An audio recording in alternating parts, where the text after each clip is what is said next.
মা হওয়ার পর এটাই আমার জীবনের প্রথম মাদার্স ডে।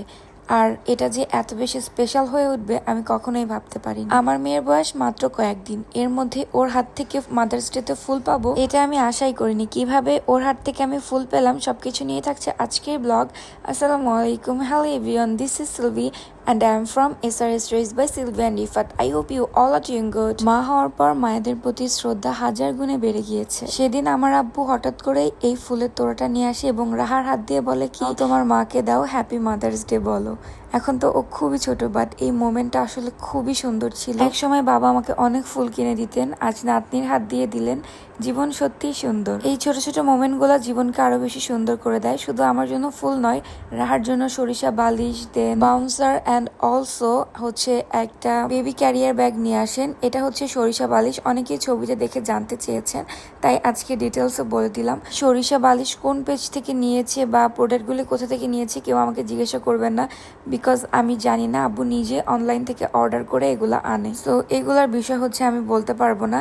মেবি 2 মাসের থেকে আর কি বেবি ক্যারিয়ার ব্যাগে নেওয়া যায় বা কয় মাস থেকে নেওয়া যায়, যারা অভিজ্ঞ আছেন আমাকে একটু কমেন্ট করে জানাবেন। রাহার তো এখনো 1 মাস হয়নি, সো ওকে মেবি এখনো ক্যারিয়ার ব্যাগে নেওয়া যাবে না। এদিকে সেদিন হচ্ছে আমরা বাসায় পিঠা বানাচ্ছিলাম। এটা হচ্ছে সিওই পিঠা বা সেমাই পিঠা, খুলনার ঐতিহ্যবাহী একটি পিঠা বলা যায়। আমরা টার্কি মুরগি দিয়ে পিঠাটাকে খাবো। সবসময়ের জন্য কিন্তু গরুর মাংস দিয়ে খাওয়া হয়, কিন্তু আজ হচ্ছে আমরা টার্কি মুরগি রান্না করেছি, তো ভাবলাম যে এটার সঙ্গে একটু সিওই পিঠা বানাই। আর সেদিনের পিঠাগুলা বেশ ভালো হয়েছিল, একদম লম্বা লম্বা হয়েছিল, একদম কেটে যাচ্ছিল না।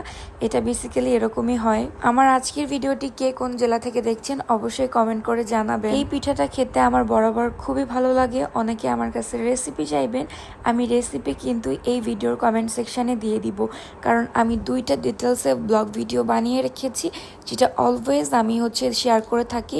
কারণ অনেকেই হচ্ছে আমার কাছে আস্ক করেন যে এই পিঠাটা কিভাবে বানাতে হয়। অন্যান্য দিনের তুলনায় আজকে পিঠাগুলো অনেক ভালো হয়েছে, একদমই ছিঁড়ে যাচ্ছে না। পারফেক্ট সেমাই পিঠা বলা যায় আর কি। এই পিঠাটা বানিয়ে ফ্রিজে রেখে দিয়ে মাঝে মধ্যে ওভেনে গরম করে খাওয়া যায়। বেশি দিন তো বাসি করে খাওয়া ঠিক না কোনো খাবারই। অনেকে আস্ক করেছিলেন যেটা ফ্রোজেন করে খাওয়া যায় কিনা, এই জন্য আজকে রিপ্লাইটা করে দিলাম।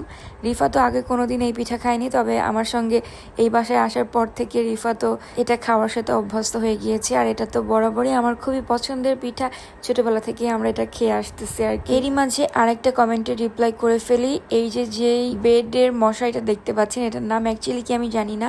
এইটা হচ্ছে আমার আব্বুই রাহার জন্য কিনেছে। রাহার জন্মগ্রহণের আগে কিভাবে হসপিটালে আমি যেদিন ভর্তি ছিলাম, তখন হসপিটালের রুম আগে থেকে বুকিং করা ছিল, সো আব্বু সবকিছু কিনে একদম রুমে সবকিছু নিয়ে সাজিয়ে রেখেছিল। সত্যি বলতে রাহার জন্য ওর নানা ভাই অনলাইন থেকে অনেক শপিং করে, আর তাছাড়া আমিও কিন্তু ওর জন্য অনলাইন থেকে টুকটাক বেশ শপিং করে থাকি। সেগুলো আজ আপনাদের সঙ্গে শেয়ার করব।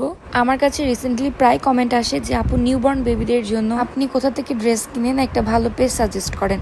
আমি আমার বেবির জন্য নতুন কিছু শপিং করেছি। গরমে পরার জন্য আমি কিছু ড্রেস নিয়েছি, অলসো ইউরিন ম্যাট অ্যান্ড একটা ক্যাপ টাওয়ালও নিয়েছি। সবকিছু আমি নিয়েছি হলো বেবি শপিং ওয়ার্ল্ড থেকে। আমি হচ্ছে স্ক্রিনে তাদের পেজে স্ক্রিনশট অ্যাড করে দিলাম, অলসো ক্যাপশনেও আমি মেনশন করে দিব। প্রোডাক্টগুলির কোয়ালিটি বেশ ভালো লেগেছে আমার কাছে। ইউরিন ম্যাটটা তো খুবই সফট, মনে হয় না যেটা ইউরিন ম্যাট, একদম কটনের মতন সফট। তার সাথে হচ্ছে আমি 3টা নিমা নিয়েছি। এটাই হচ্ছে আমার বেবি সামারের রিসেন্ট শপিং, সো আপনাদের সঙ্গে একটুখানি শেয়ার করে ফেললাম, যেহেতু অনেকে আমাকে কোয়ারিজ করছিলেন। তাদের পেজে আরো অনেক ধরনের কালেকশন আছে, আপনারা তাদের পেজটা ভিজিট করলেই দেখতে পারবেন। আমি ক্যাপশনে অলসো কমেন্টেও মেনশন করে দিলাম। সেদিন কিন্তু একসঙ্গে অনেক কিছু খাওয়া দাওয়া হয়েছে, তার মধ্যে স্পেশালিটি হচ্ছে গাছের আম, কাঁঠাল সবকিছু। আমি তো এখানে আম কাটতে চলে আসলাম। এগুলা ওইভাবেও পাকেনি, আব্বু এগুলা দাদু বাড়ি থেকে নিয়ে এসেছে। আমাদের দাদু বাড়িতে কিন্তু অনেক আম গাছ আছে। আমি অনেক দিন দাদু বাড়িতে যাই না, আর আমাদের দাদু বাড়ি হচ্ছে খুলনা বাগেরহাটে। গেলে অবশ্যই আপনাদের সঙ্গে ব্লগ শেয়ার করব। প্রায় 2-3 বছর ধরে আমি যাই, তবে আব্বু আম্মু তো প্রায়ই দাদু বাড়িতে যায়, তো তখন আর কি দাদু বাড়ি থেকে সবজি, মাছ, ফল এগুলো আর কি নিয়ে আসে, যা যা আছে আর কি বাড়ির জিনিস। সন্ধ্যার পরে রিফাত হচ্ছে আবার পিৎজা নিয়ে আসে। আমি অনেকদিন ধরে পিৎজা খেতে চাচ্ছিলাম, তো রিফাত হঠাৎ করে হচ্ছে পিৎজা নিয়ে আসে, দেখে অনেক বেশি খুশি হয়ে গিয়েছি। তো সবকিছু মিলিয়ে আমার আজকে ব্লগ এ পর্যন্তই। I hope you guys enjoy this video and let me know in the comment যে আমার ফুল ব্লগ ভিডিও আপনাদের কাছে কেমন লাগলো। দেখা হবে আমার নেক্সট ভিডিওতে, ততক্ষণ পর্যন্ত সবাই আমার সঙ্গেই থাকবেন।